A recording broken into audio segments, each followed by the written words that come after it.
Hello दोस्तों, आज जो मैं आपको कहानी सुनाने जा रही हूँ ये कहानी है जादुई 5 चुड़ैलों की। तो चलिए दोस्तों देखते हैं जादुई 5 चुड़ैलों की कहानी। बहुत समय पहले पृथ्वी के जंगल में 5 खतरनाक चुड़ैल बहनें रहती थी। वो पांचों बहुत ही बेरहम थी।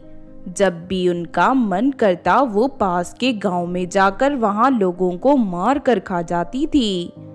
फिर एक दिन जंगल के पास वाले गांव में किसी की शादी चल रही थी।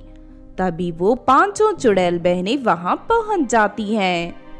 उसके बाद वो सभी चुड़ैलें बारात में आए लोगों पर हमला कर देती हैं। ये देख दूल्हे को बहुत गुस्सा आता है और वो अपनी तलवार से उन चुड़ैलों पर हमला करने लगता है। देखते ही देखते दूल्हा उन सभी चुड़ैलों के हाथ काट देता है।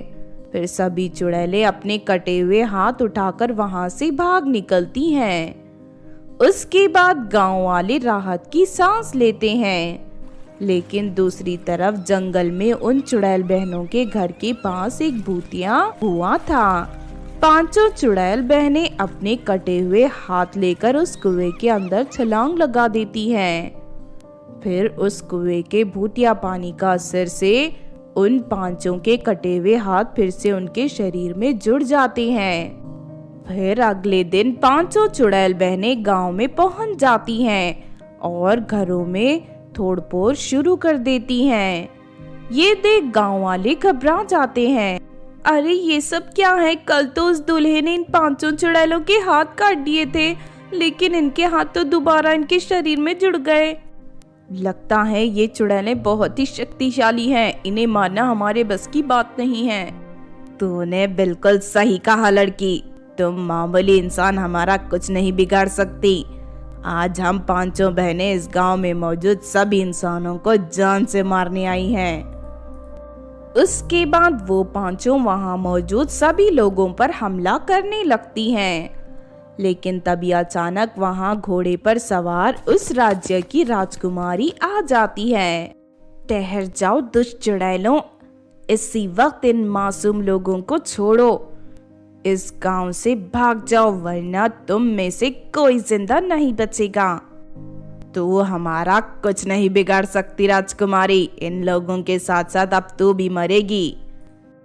इतना कहकर वो पांचों चुड़ैल राजकुमारी को पकड़ने के लिए आगे बढ़ती हैं। लेकिन तभी राजकुमारी अपने तीरों से एक एक कर उन सभी चुड़ैलों के पैरों को काट देती हैं।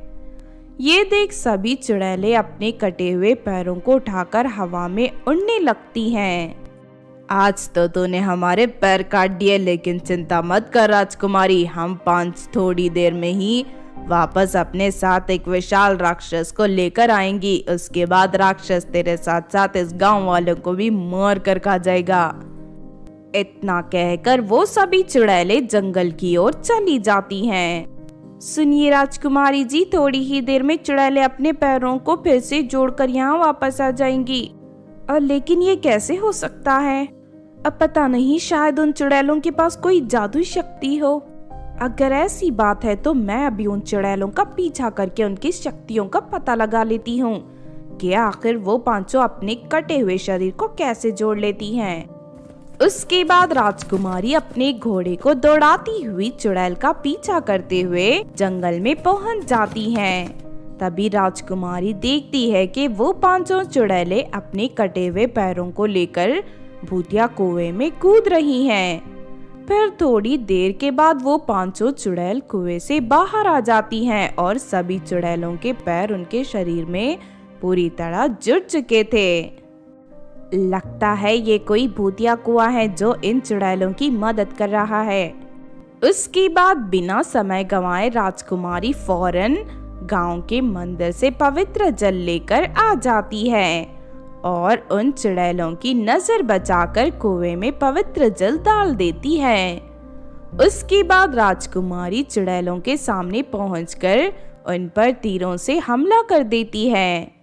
देखते ही देखते राजकुमारी चुड़ैलों की गर्दन को अपने तीरों से काटकर अलग कर देती है। लेकिन तभी चुड़ैलों के कटे हुए सर जोर जोर से हंसने लगते हैं। तू चाहे कुछ भी कर ले, लेकिन तू हमें नहीं मार सकती।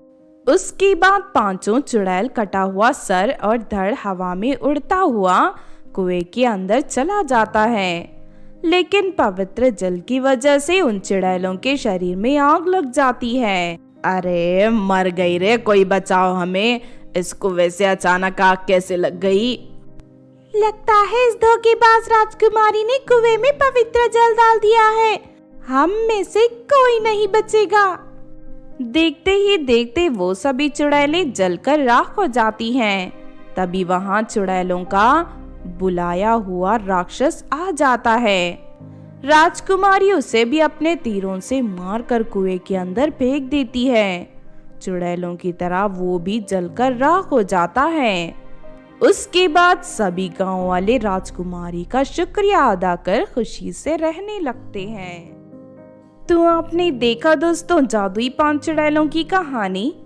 इस कहानी से हमें ये सीख मिलती है कि हमें हर मुसीबत का हमेशा चतुराई के साथ सामना करना चाहिए, क्योंकि बुद्धि से काम लेने वाले लोग हमेशा मुसीबत का हल बड़ी आसानी से ढूंढ निकालते हैं। अगर ये कहानी आपको अच्छी लगी हो तो ज़रूर लाइक करें और हमारे चैनल को सब्सक्राइब भी कर लें। और हाँ दोस्तों, हमें कमेंट करके ज़रूर बताना कि आपको कहानी कैसी लगी।